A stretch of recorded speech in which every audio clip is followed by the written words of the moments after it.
18장. 수하사람 빌닷이 대답하였다. 너는 언제 입을 다물 테냐? 제발 좀 이제라도 눈치를 채고서 말을 그치면 우리가 말을 할 수 있겠다. 어찌하여 너는 우리를 짐승처럼 여기며 어찌하여 우리를 어리석게 보느냐? 화가 치밀어서 제 몸을 갈기갈기 찢는 사람아, 내가 그런다고 이 땅이 황무지가 되며 바위가 제자리에서 밀려나느냐? 결국 악한 자의 빛은 꺼지게 마련이고 그 불꽃도 빛을 잃고 마는 법이다. 그의 집안을 밝히던 빛은 점점 희미해지고 환하게 비추어주던 등불도 꺼질 것이다. 그의 힘찬 발걸음이 뒤뚱거리며 제 꾀에 제가 걸려 넘어지게 될 것이다. 제 발로 그물에 걸리고 스스로 함정으로 걸어 들어가니 그의 발 뒤꿈치는 덫에 걸리고 올가미가 그를 단단히 죄일 것이다. 땅에 묻힌 밧줄이 그를 기다리고 길목에 숨겨진 덫이 그를 노린다. 죽음의 공포가 갑자기 그를 엄습하고 그를 시시각각으로 괴롭히며 잠시도 그를 놓아주지 않을 것이다. 악인이 그처럼 부자였어도 이제는 굶주려서 기운이 빠지며 그 주변에 재앙이 늘 도사리고 있다. 그의 살갗은 성한 곳 없이 썩어 들어가고 마침내 죽을 병이 그의 팔다리를 파먹을 것이다. 그는 믿고 살던 집에서 쫓겨나서 죽음의 세계를 통치하는 왕에게로 끌려갈 것이다. 그의 것이라고는 무엇 하나 집에 남아있지 않으며 그가 살던 곳에는 유황이 뿌려질 것이다. 밑에서는 그의 뿌리가 마르고 위에서는 그의 가지가 잘릴 것이다. 이 땅에서는 아무도 그를 기억하지 못하고 어느 거리에서도 그의 이름을 부르는 이가 없을 것이다. 사람들이 그를 밝은 데서 어두운 곳으로 몰아넣어 사람 사는 세계에서 쫓아낼 것이다. 그의 백성 가운데는 그의 뒤를 잇는 자손이 남아있지 않을 것이다. 그의 집안에는 남아있는 이가 하나도 없을 것이다. 동쪽 사람들이 그의 종말을 듣고 놀라듯이 서쪽 사람들도 그의 말로를 듣고 겁에 질릴 것이다. 악한 자의 집안은 반드시 이런 일을 당하며 하나님을 알지 못하는 자가 사는 곳이 이렇게 되고 말 것이다. 19장. 욥이 대답하였다. 네가 언제까지 내 마음을 괴롭히며 어느 때까지 말로써 나를 산산조각 내렸느냐? 너희가 나를 모욕한 것이 이미 수십 번이거든. 그렇게 나를 학대하고도 부끄럽지도 않으냐? 참으로 내게 잘못이 있다 하더라도 그것은 내 문제일 뿐이고 너희를 괴롭히는 것은 아니다. 너희 생각에는 너희가 나보다 더 낫겠고 내가 겪는 이 모든 고난도 내가 지은 죄를 증명하는 것이겠지. 그러나 이것만은 알아야 한다. 나를 궁지로 몰아넣으신 분이 하나님이시고 나를 그물로 덮어 씌우신 분도 하나님이시다. 폭력이다 하고 부르짖어도 듣는 이가 없다. 살려달라고 부르짖어도 귀를 기울이는 이가 없다. 하나님이 내가 가는 길을 높은 담으로 막으시니 내가 지나갈 수 없다. 내 가는 길을 어둠으로 가로막으신다. 내 영광을 거두어 가시고 머리에서 면류관을 벗겨 가셨다. 내 온몸을 두들겨 패시니 이젠 내게 희망도 없다. 나무 뿌리를 뽑듯이 내 희망을 뿌리째 뽑아버리셨다. 하나님이 내게 불같이 노하셔서 나를 적으로 여기시고 나를 치시려고 군대를 보내시니 그 군대는 나를 치려고 길을 닫고 내 집을 포위하였다. 그가 내 가족을 내게서 멀리 떠나가게 하시니 나를 아는 이들마다 낯선 사람이 되어버렸다. 친척들도 나를 버렸으며 가까운 친구들도 나를 잊었다. 내 집에 머무르는 나그네와 내 여종들까지도 나를 낯선 사람으로 대하니 그들의 눈에 나는 완전히 낯선 사람이 되고 말았다. 종을 불러도 대답조차 안 하니 내가 그에게 애걸하는 신세가 되었고 아내조차 내가 살아 숨쉬는 것을 싫어하고 친형제들도 나를 역겨워한다. 어린 것들까지도 나를 무시하며 내가 일어나기만 하면 나를 구박한다. 친한 친구도 모두 나를 꺼리며 내가 사랑하던 이들도 내게서 등을 돌린다. 나는 피골이 상접하여 뼈만 앙상하게 드러나고 잇몸으로 겨우 연명하는 신세가 되었다. 너희는 내 친구들이니 나를 너무 구박하지 말고 불쌍히 여겨다오. 하나님이 손으로 나를 치셨는데 어찌하여 너희마저 마치 하나님이라도 된 듯이 나를 핍박하느냐. 내 몸이 이 꼴인데도 아직도 성에 차지 않느냐. 아, 누가 있어 내가 하는 말을 듣고 기억하여 주었으면. 누가 있어 내가 하는 말을 비망록에 기록하여 주었으면. 누가 있어 내가 한 말이 영원히 남도록 바위에 글을 새겨 주었으면. 그러나 나는 확신한다. 내 구원자가 살아계신다. 나를 돌보시는 그가 땅 위에 우뚝 서실 날이 반드시 오고야 말 것이다. 내 살갗이 다 썩은 다음에라도, 내 육체가 다 썩은 다음에라도 나는 하나님을 배울 것이다.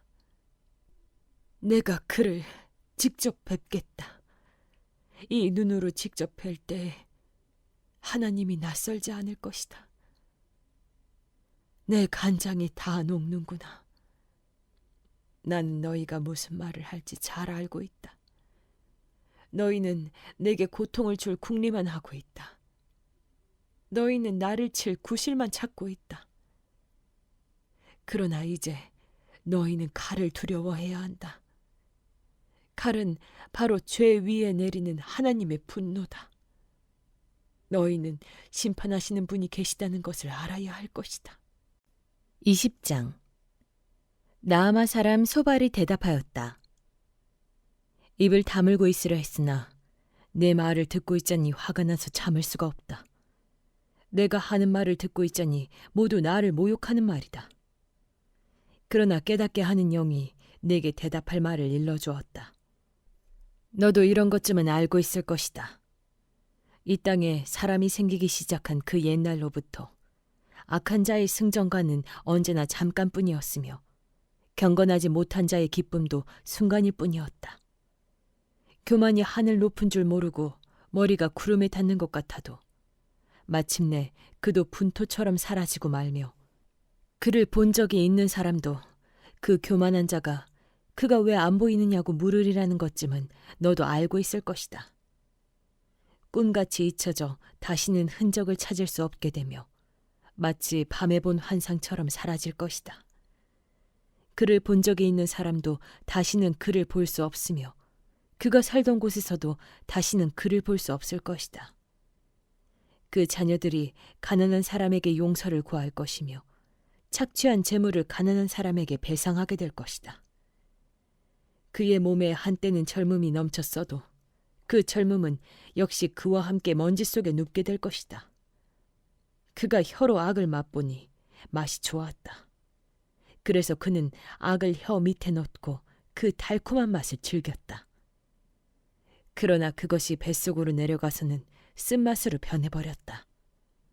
그것이 그의 몸속에서 독사의 독이 되어버렸다. 그 악한 자는 꿀꺽 삼킨 재물을 다 토해냈다. 하나님은 이렇게 그 재물을 그 악한 자의 입에서 꺼내어서 빼앗긴 사람들에게 되돌려 주신다. 악한 자가 삼킨 것은 독과도 같은 것, 독사에 물려 죽듯이 그 독으로 죽는다.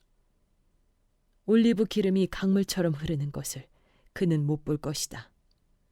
젖과 꿀이 흐르는 것도 못 볼 것이다.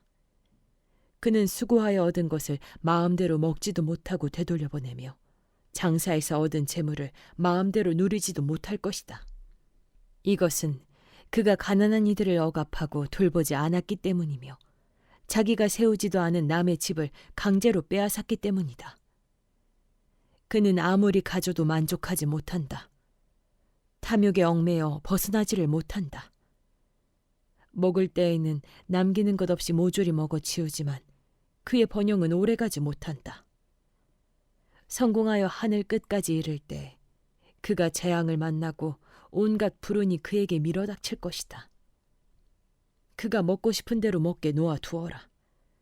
하나님이 그에게 맹렬한 진노를 퍼부으시며 분노를 비처럼 쏟으실 것이다.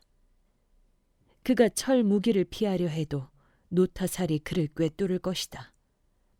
등을 뚫고 나온 화살을 빼낸다 하여도 쓸개를 휘젓고 나온 번쩍이는 활촉이 그를 겁에 질리게 할 것이다. 그가 간직한 평생 모은 모든 재산이 삽시간에 없어지고 풀무지를 하지 않아도 저절로 타오르는 불길이 그를 삼킬 것이며 그 불이 집에 남아있는 사람들까지 사를 것이다.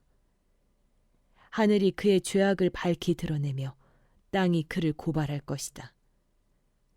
하나님이 진노하시는 날에 그 집의 모든 재산이 홍수에 쓸려가듯 다 쓸려갈 것이다. 이것이 악한 사람이 하나님께 받을 몫이며 하나님이 그의 것으로 정해주신 유산이 될 것이다. 21장 욥이 대답하였다.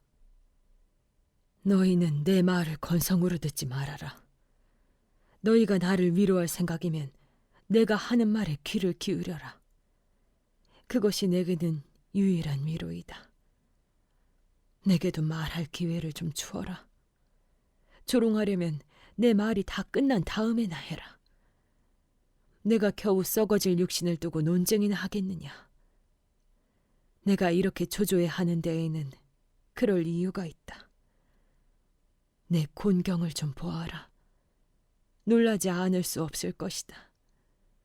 기가 막혀 손으로 입을 막고 말 것이다. 내게 일어난 일은 기억에 떠올리기만 해도 떨리고 몸에 소름이 끼친다. 어찌하여 악한 자들이 잘 사느냐? 어찌하여 그들이 늙도록 오래 살면서 번영을 누리느냐? 어찌하여 악한 자들이 자식을 낳고 자손을 보며 그 자손이 성장하는 것까지 본다는 말이냐? 그들의 가정에는 아무런 재난도 없고 늘 평화가 깃들며 하나님마저도 채찍으로 치시지 않는다. 그들의 수소는 틀림없이 새끼를 베게 하며 암소는 새끼를 벨 때마다 잘도 낳는다. 어린 자식들은 바깥에다가 풀어놓으면 양떼처럼 뛰논다. 소구와 검은고에 맞춰서 목청을 돋으며 피리 소리에 어울려서 흥겨워하는구나. 그들은 그렇게 일생을 행복하게 살다가 죽을 때에는 아무런 고통도 없이 조용하게 스올로 내려간다. 그런데도 악한 자들은 자기들을 그냥 좀 내버려 두라고 하나님께 불평을 한다. 이렇게 살면 되지. 하나님의 뜻을 알 필요가 무엇이냐고 한다. 전능하신 분이 누구이기에 그를 섬기며 그에게 기도한다고 해서 무슨 도움이 되겠느냐고 한다.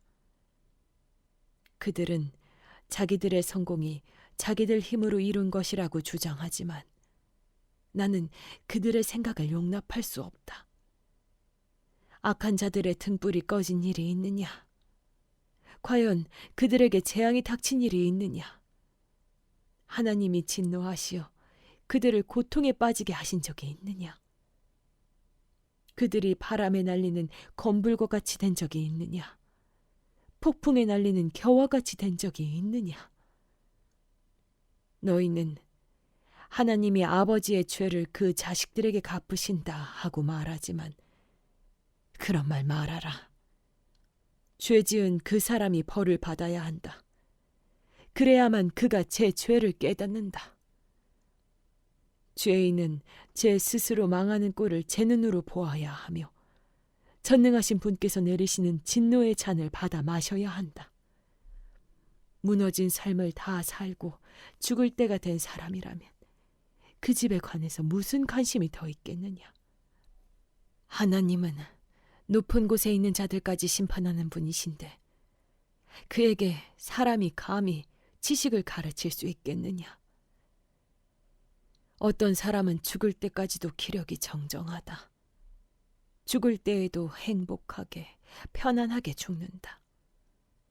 평소에 그의 몸은 어느 한 곳도 영양이 부족하지 않으며 뼈 마디마다 생기가 넘친다. 그러나 어떤 사람은 행복하고는 거리가 멀다.